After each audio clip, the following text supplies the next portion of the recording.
जय माता दी। हम कल की कथा में ही आगे चलते हैं। राजकुमारी दमयंती अपनी माता से इस प्रकार कहने लगी कि हे माते, नारद जी जिस सप्त स्वरमय विद्या को जानते हैं उसे भगवान को छोड़कर तीसरा अन्य कोई भी व्यक्ति नहीं जानता।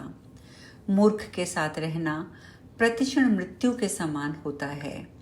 अतएव सुंदर रूप से संपन्न तथा संपत्तिशाली होते हुए भी गुण रहित पुरुष को सर्वदा के लिए त्याग देना चाहिए। व्यर्थ गर्व करने वाला मूर्ख राजा की मित्रता को धिक्कार है। वचनों से सुख प्रदान करने वाले गुणवान भिक्षुक की मित्रता श्रेष्ठ है।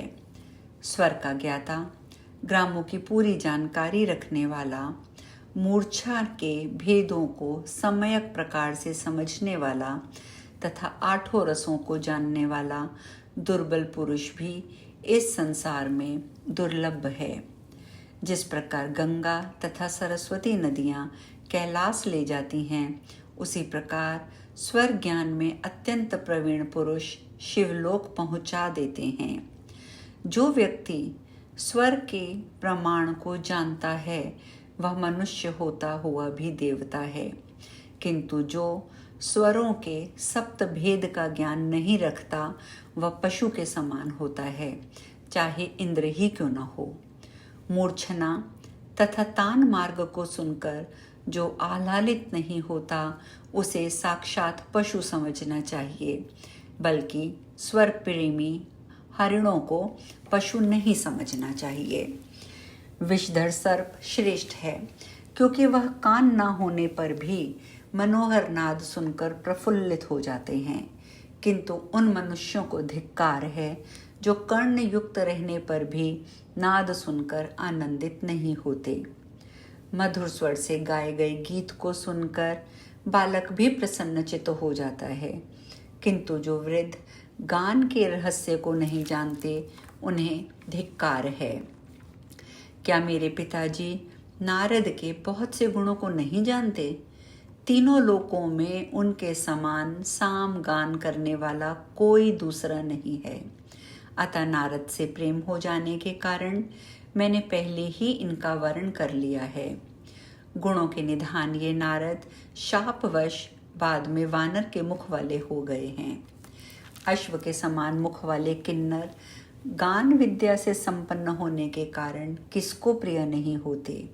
किसी के सुंदर मुख से क्या प्रयोजन। हे माता, आप मेरे पिताजी से कह दें, मैं मुनि श्रेष्ठ का वर्णन कर चुकी हूँ। अतएव हठ छोड़कर प्रसन्नतापूर्वक आप मुझे उन्हें नारद को सौंप दें।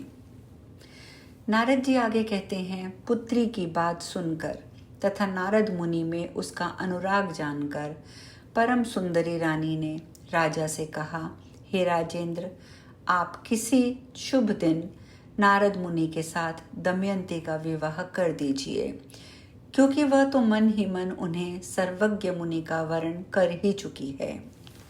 नारद जी कहते हैं, इस प्रकार रानी कैकेयी से प्रेरित करने पर राजा संजय ने विधि विधान से समस्त वैवाहिक क्रिया संपन्न की।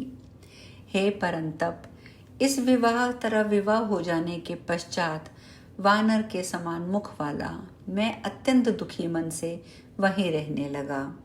जब राजकुमारी दमयंती सेवा के लिए मेरे पास आती थी, तब वानर सदृश मुख वाला मैं दुख से पीड़ित हो उठता था, किंतु खिले हुए कमल के समान मुख वाली दमयंती मुझे देखकर मेरी वानर मुखाकृति के लिए कभी भी शोक नहीं करती थी। इस प्रकार कुछ समय बीतने पर अनेक तीर्थों में भ्रमण करते हुए पर्वत मुनि मुझसे मिलने के लिए अकस्मात मेरे पास आए। मैंने प्रेम पूर्वक उनका पर्याप्त सम्मान किया, विधिवत पूजा की। दिव्य आसन पर विराजमान मुनि पर्वत मुझे देखकर अत्यंत दुखित हो उठे। वानर मुख के कारण विवाह करके अत्यंत दयनीय, दुर्बल, चिंतायुक्त दशा को प्राप्त मुझ अपने मामा से पर्वत मुनि ने ये वचन कहा, हे श्रेष्ठ मुनि नारद, क्रोध में आकर मैंने तुम्हें शाप दे दिया था किंतु आज मैं उस शाप का निवारण करता हूँ। सुनो। हे नारद, अब तुम मेरे पुण्य के प्रभाव से सुंदर मुख वाले हो जाओ, क्योंकि इस समय राजकुमारी को देखकर मेरे मन में करुणा भाव उत्पन्न हो गया है।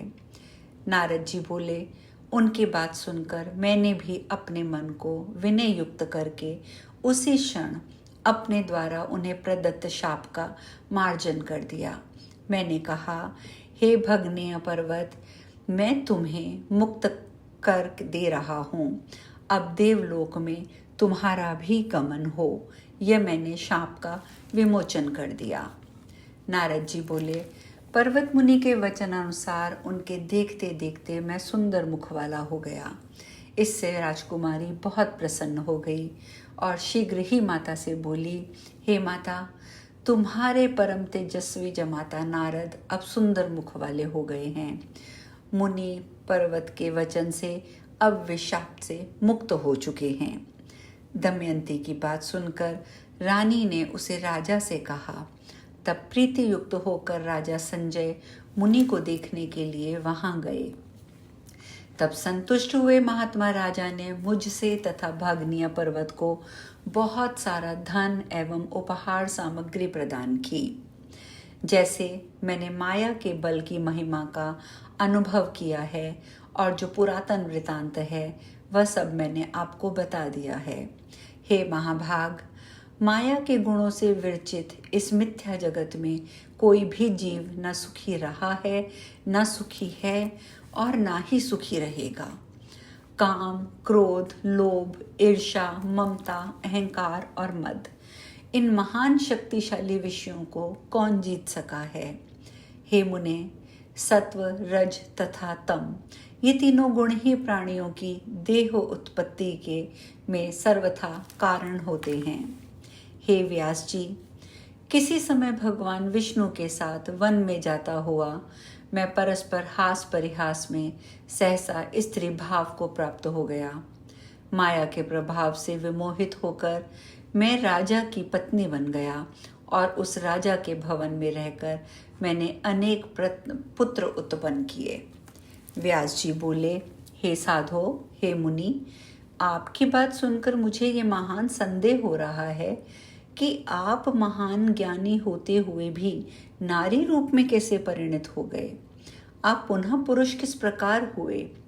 यह सब पूर्ण रूप से बतलाइए। आपने पुत्र कैसे उत्पन्न किए तथा किस राजा के घर में आप भलीभांति रहे?